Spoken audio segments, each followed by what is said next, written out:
বিজেপিগিৰি কৰা আৰক্ষী আমোলাক সকিয়নি কংগ্ৰেছৰ। গৌৰৱ গগৈ নেতৃত্বত ২৬ত চৰকাৰ গঠন কৰিব কংগ্ৰেছে। তেতিয়া বিজেপিগিৰি কৰা তথা সংবিধান উলংঘা কৰি অনৈতিক কাম কৰা আমোলা বিষয়াৰ ওপৰত ব্যৱস্থা লোৱা হ'ব। কেইবাখনো গাড়ীৰে সমদল কৰি নদুৱাৰ সমষ্টিত নিৰ্বাচনী ৰণদংগা বজোৱা প্ৰদেশ কংগ্ৰেছৰ সম্পাদক পাৰ্থপ্ৰতিম বৰাই কৰিছে এই বিস্ফোৰক মন্তব্য।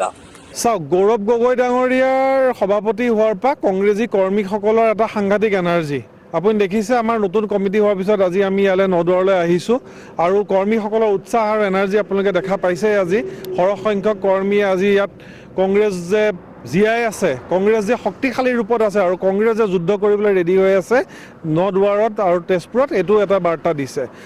চাওক, কংগ্ৰেছ দলৰ ২৬ত চৰকাৰ হ'ব আৰু এটা কথা মই স্পষ্ট কৰি দিব খোজোঁ, যিসকল অফিচাৰে অনৈতিক কাৰ্য কৰি আছে, যিসকলে বিধি দ্বাৰা স্থাপিত সংবিধানৰ প্ৰতি বুঢ়া আঙুলি দেখুৱাই আছে, তেওঁলোকৰ প্ৰতি কিন্তু ব্যৱস্থা গৌৰৱ গগৈ ডাঙৰীয়া অনাগত দিনৰ নেতৃত্বত যেতিয়া চৰকাৰ হ'ব তাৰ প্ৰতি কিন্তু লোৱা হ'ব।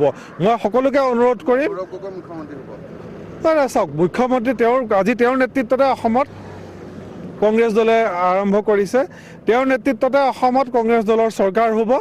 গতিকে অনাগত দিনত যিসকল অফিচাৰে যিসকল অনৈতিক কাৰ্যকলাপ কৰি আছে, যিসকলে সংবিধানক বুঢ়া আঙুলি দেখাই পেলাই কাম কৰি আছে কিছুমান নেতাৰ চুটলিপিত, তেওঁলোকক কিন্তু মই আজিয়ে এইটো কথা ক'ব খুজিছোঁ, কংগ্ৰেছ চৰকাৰ আহিলে কিছুমান অফিচাৰটো দেখা দেখি কৰি আছে, সংবিধানক বুঢ়া আঙুলিৰে দেখুৱাই আছে তেওঁলোকে। গতিকে তেওঁলোকক মই অনুৰোধ কৰিছোঁ, কিছুমান অফিচাৰৰ প্ৰতিও তেনেকুৱা অভিযোগ আছে, কিছুমান মই চব অফিচাৰ নকওঁ, কিছুমান অফিচাৰৰ প্ৰতিতো অভিযোগ আছে।